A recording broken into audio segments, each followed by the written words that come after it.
ओम शांति। 7 मार्च 2025 के ईश्वरीय महावाक्य। पहले एक नजर मुरली के मुख्य पॉइंट पर। बाबा ने कहा, सिर्फ कह देते भक्ति से भगवान मिलेगा, इसलिए अनेक प्रकार की भक्ति करते आते हैं। एक दिन भगवान जरूर मिलेगा, कोई ना कोई रूप में भगवान मिलेगा। क्या करेंगे? जरूर सद्गति करेंगे, क्योंकि वह है ही सर्व का सद्गति दाता। भगवान कौन है, कब आएगा, यह भी नहीं जानते। मनुष्य जो कुछ करते हैं वह सब है भक्ति मार्ग। रावण राज्य में भक्ति ही भक्ति होती आई है, ज्ञान हो न सके। अभी तमोप्रधान है, कितने उपद्रव होते रहते हैं, बहुत घमसान हो रही है, चोर भी लूटते रहते हैं। कैसे कैसे मार पीट कर चोर पैसे लूट ले जाते हैं। ऐसी ऐसी दवाइयां हैं जो सूंघ कर बेहोश कर देते हैं। यह है रावण राज्य। और फिर बाबा ने कहा, ज्ञान की बरसात तो सभी पर पड़ नहीं सकती है, लेकिन यह आवाज सभी के कान तक अवश्य जाएगा कि ज्ञान का सागर भगवान आया हुआ है। कोटों में कोई निकलेंगे, तुम्हारे में भी नंबरवार जानते हैं भगवान बाप आया हुआ है। तुमको कहते हैं सालीग्राम और बाप को कहते हैं शिव। तुम बच्चों का नाम शरीर पर पड़ता है, बाप तो है ही परमात्मा। पुरुषोत्तम बनने का युग, तुम संगम युग पर खड़े हो, वे कलयुग में खड़े हैं, जैसे कि पार्टीशन पड़ गई है। आजकल तो देखो कितनी पार्टीशन है। और फिर लास्ट में बाबा ने कहा, राम राज्य में शेर बकरी जो एकदम पक्के दुश्मन है, वह भी इकट्ठे पानी पीते हैं।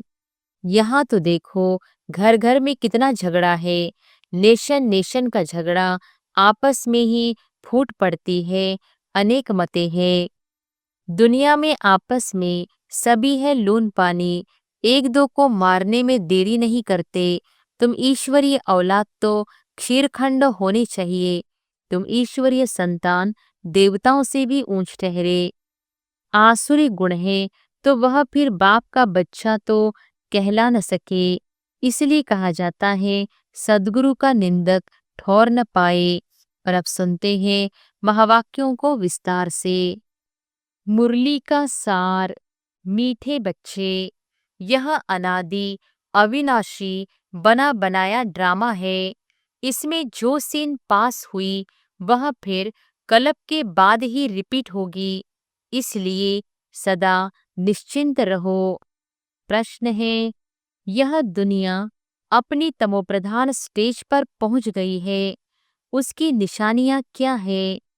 उत्तर है, दिन प्रतिदिन उपद्रव होते रहते हैं, कितनी घमसान हो रही है, चोर कैसे मार पीट कर लूट ले जाते हैं, बिना मौसम बरसात पड़ती रहती है, कितना नुकसान हो जाता है।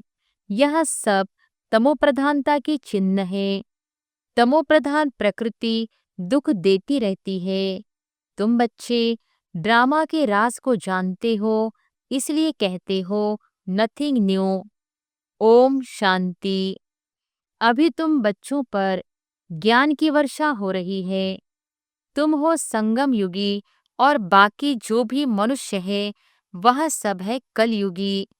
इस समय दुनिया में अनेक मत मतांतर है। तुम बच्चों की तो है एक मत, जो एक मत भगवान की ही मिलती है। वे लोग भक्ति मार्ग में जप तप तीर्थ आदि जो कुछ करते हैं वह समझते हैं यह सब रास्ते भगवान से मिलने के हैं। कहते हैं भक्ति के बाद ही भगवान मिलेंगे, परंतु उन्हों को यह पता ही नहीं है कि भक्ति शुरू कब होती है और कब तक चलती है। सिर्फ कह देते भक्ति से भगवान मिलेगा, इसलिए अनेक प्रकार की भक्ति करते आते हैं। यह भी खुद समझते हैं कि परंपरा से हम भक्ति करते आए हैं। एक दिन भगवान जरूर मिलेगा। कोई न कोई रूप में भगवान मिलेगा। क्या करेंगे? जरूर सद्गति करेंगे, क्योंकि वह है ही सर्व का सद्गति दाता। भगवान कौन है, कब आएगा, यह भी नहीं जानते। महिमा भला किस्म किस्म की गाते हैं। कहते हैं भगवान पतित पावन है, ज्ञान का सागर है, ज्ञान से ही सद्गति होती है। यह भी जानते हैं भगवान निराकार है। जैसे हम आत्मा भी निराकार है, पीछे शरीर लेती है। हम आत्माएं भी बाप के साथ परमधाम में रहने वाली है। हम यहाँ की वासी नहीं है, कहाँ के निवासी है, यह भी यथार्थ रीति नहीं बतलाते हैं। कोई तो समझते हैं हम स्वर्ग में चले जाएंगे। अब सीधा स्वर्ग में तो किसको भी जाना नहीं है। कोई फिर कहते ज्योति ज्योत में समा जाएंगे, यह भी रॉन्ग है। आत्मा को विनाशी बना देते हैं, मोक्ष भी हो न सके। जबकि कहते हैं बनी बनाई बन रही, यह चक्र फिरता रहता है। हिस्ट्री ज्योग्राफी रिपीट होती है, परंतु चक्र कैसे फिरता है यह नहीं जानते। न चक्र को जानते, न ईश्वर को जानते। भक्ति मार्ग में कितना भटकते हैं। भगवान कौन है, यह तुम जानते हो। भगवान को फादर भी कहते हैं, तो बुद्धि में आना चाहिए ना। लौकिक फादर भी तो है, फिर हम उनको याद करते हैं, तो दो फादर हो गए, लौकिक और पारलौकिक। उस पारलौकिक बाप से मिलने के लिए इतनी भक्ति करते हैं। वह परलोक में रहते हैं। निराकारी दुनिया भी है, जरूर तुम अच्छी रीति जानते हो। मनुष्य जो कुछ करते हैं वह सब है भक्ति मार्ग।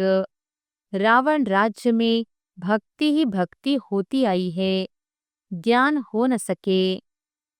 भक्ति से कभी सद्गति नहीं हो सकती। सद्गति करने वाले बाप को याद करते हैं तो जरूर वह कभी आकर सद्गति करेंगे। तुम जानते हो यह बिल्कुल ही तमोप्रधान दुनिया है। सतोप्रधान थे, अभी तमोप्रधान है। कितने उपद्रव होते रहते हैं, बहुत घमसान हो रही है। चोर भी लूटते रहते हैं। कैसे कैसे मार पीट कर चोर पैसे लूट ले जाते हैं। ऐसी ऐसी दवाइयां हैं जो सुंघा कर बेहोश कर देते हैं। यह है रावण राज्य। यह बहुत बड़ा बेहद का खेल है। इसको फिरने में 5000 वर्ष लगते हैं। खेल भी ड्रामा मिसल है, नाटक नहीं कहेंगे। नाटक में तो समझो कोई एक्टर बीमार पड़ता है तो अदली बदली कर लेते हैं। इसमें तो यह बात हो न सके।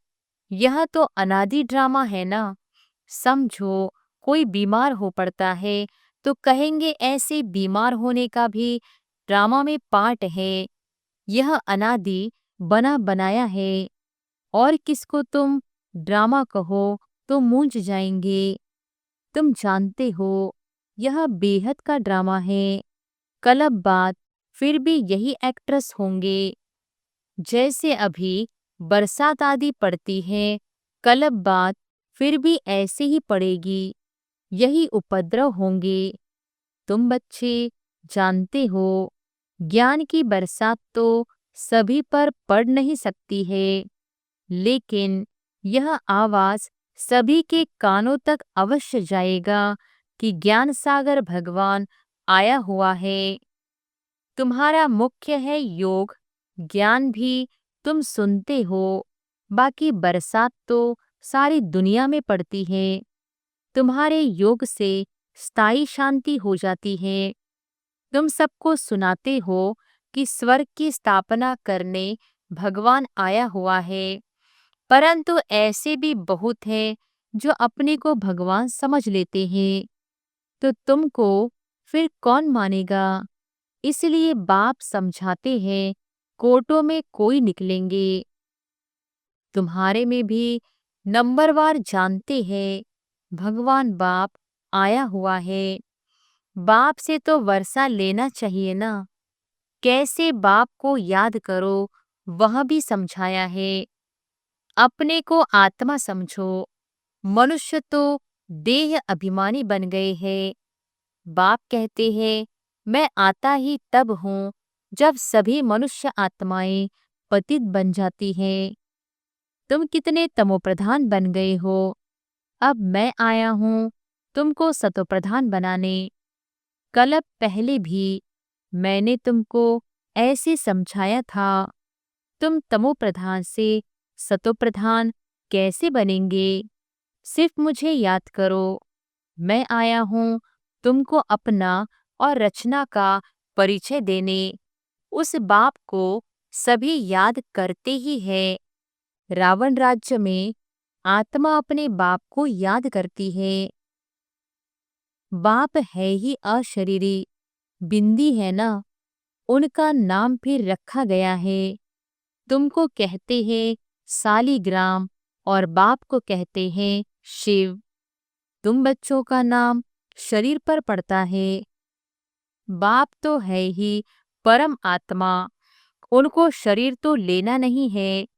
उसने इनमें प्रवेश किया है। यह ब्रह्मा का तन है।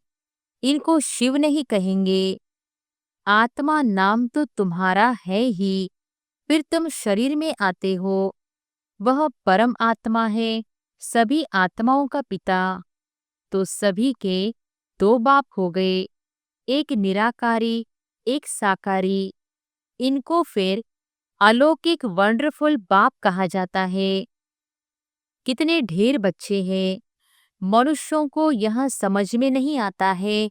प्रजापिता ब्रह्मा कुमार कुमारियां इतने ढेर है। यह क्या है, किस प्रकार का यह धर्म है, समझ नहीं सकते। तुम जानते हो यह कुमार कुमारी प्रवृत्ति मार्ग का अक्षर है ना। माँ बाप कुमारी और कुमार भक्ति मार्ग में तुम याद करते हो।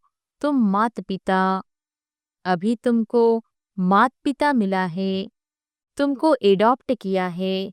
सतयुग में एडॉप्ट नहीं किया जाता है। वहाँ एडॉप्शन का नाम नहीं, यहाँ फिर भी नाम है। वह है हद का बाप, यहाँ है बेहद का बाप। बेहद की एडॉप्शन है। यह राज बहुत ही गुह्य समझने लायक है। तुम लोग पूरी रीति किसको समझाते नहीं हो। पहले पहले अंदर कोई आते हैं, बोलो गुरु का दर्शन करने आए हैं, तो तुम बोलो कि यह कोई मंदिर नहीं है। बोर्ड पर देखो क्या लिखा हुआ है। ब्रह्मा कुमार कुमारियां ढेर है। यह सब प्रजापिता के बच्चे हो गए। प्रजा तो तुम भी हो। भगवान सृष्टि रचते हैं। ब्रह्मा मुख कमल द्वारा हमको रचा है। हम है ही नई सृष्टि के, तुम हो पुरानी सृष्टि के। नई सृष्टि का बनना होता है संगम युग पर। यह है पुरुषोत्तम बनने का युग। तुम संगम युग पर खड़े हो, वे कलयुग में खड़े हैं। जैसी कि पार्टीशन पड़ गई है। आजकल तो देखो कितनी पार्टीशन है। हर एक धर्म वाला समझते हम अपनी प्रजा को संभालेंगे, अपने धर्म को, हम जिसको सुखी रखेंगे।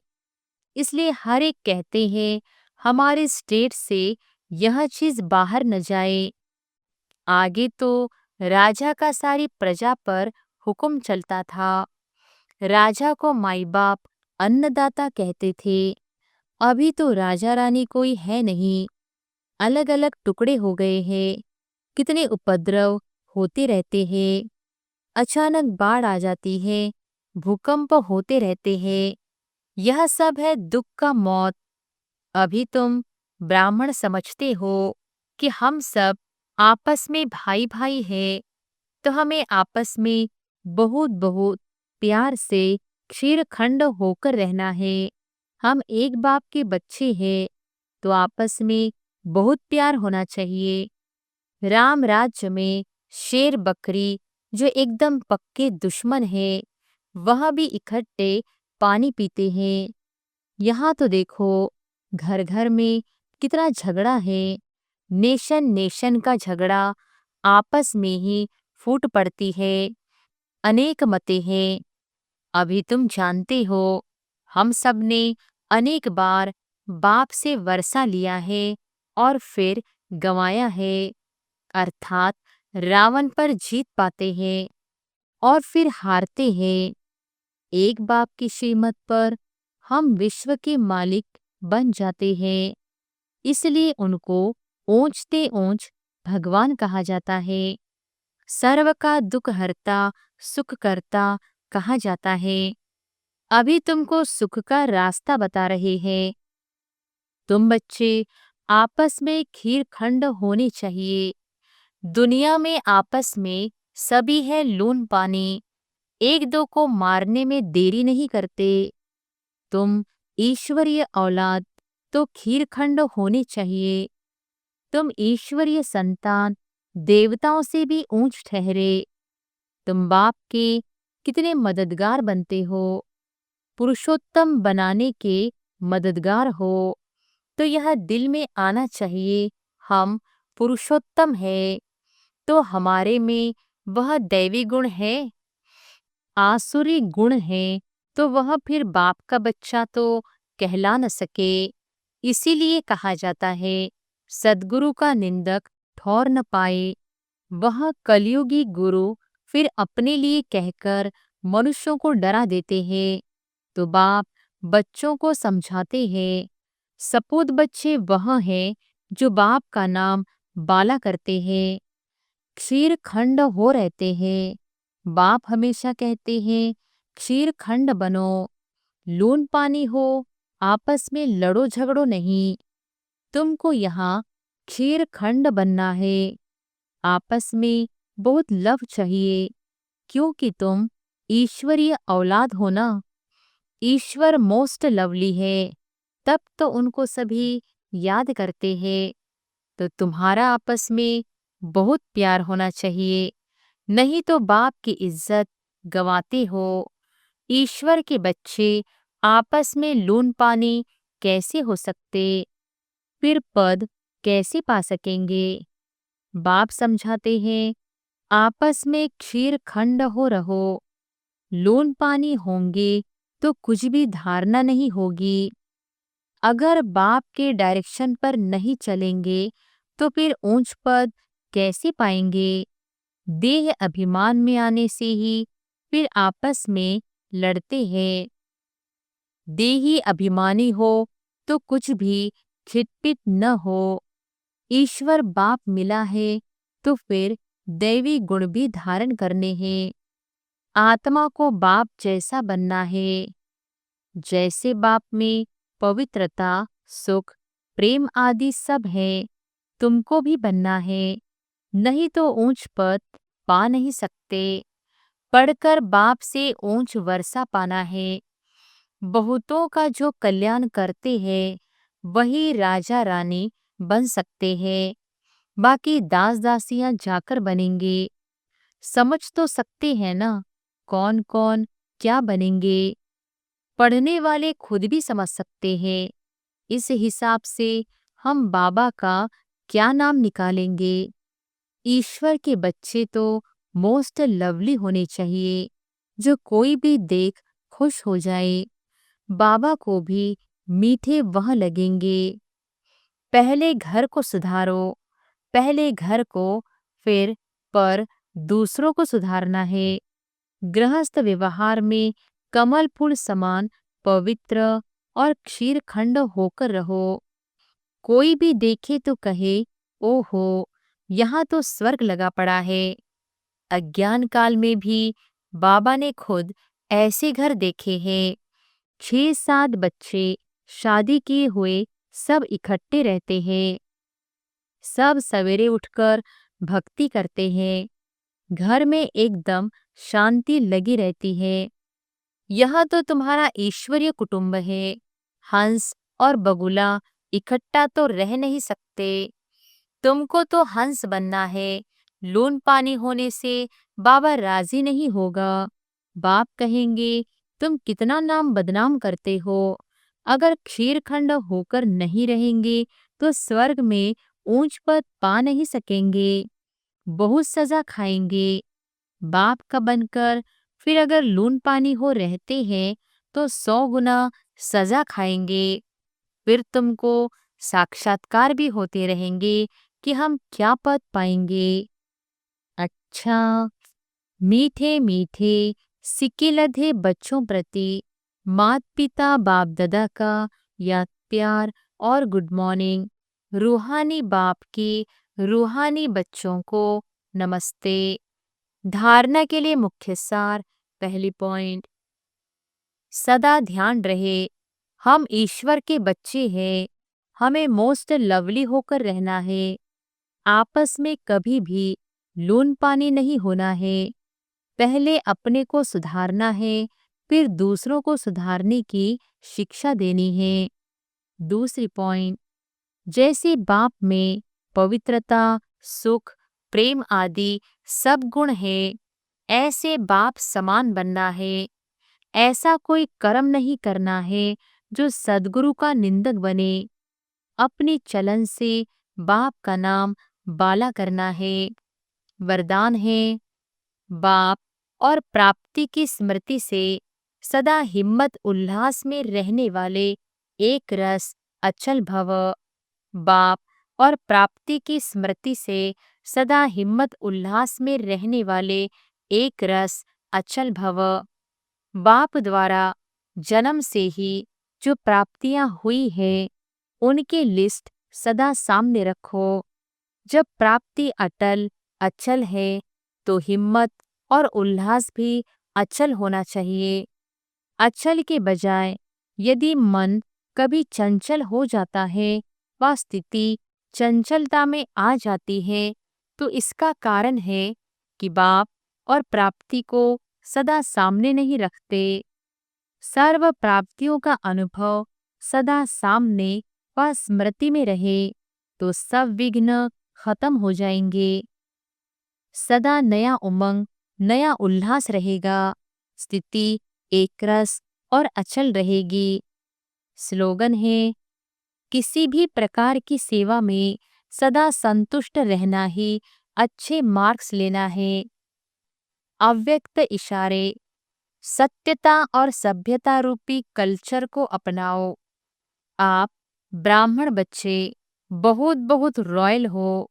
आपका चेहरा और चलन दोनों ही सत्यता की सभ्यता अनुभव कराए। वैसे भी रॉयल आत्माओं को सभ्यता की देवी कहा जाता है। उनका बोलना, देखना, चलना, खाना पीना, उठना बैठना, हर कर्म में सभ्यता, सत्यता स्वतः ही दिखाई देती है। ऐसे नहीं कि मैं तो सत्य को सिद्ध कर रहा हूँ और सभ्यता हो ही नहीं, तो यह राइट नहीं है। अच्छा, ओम शांति।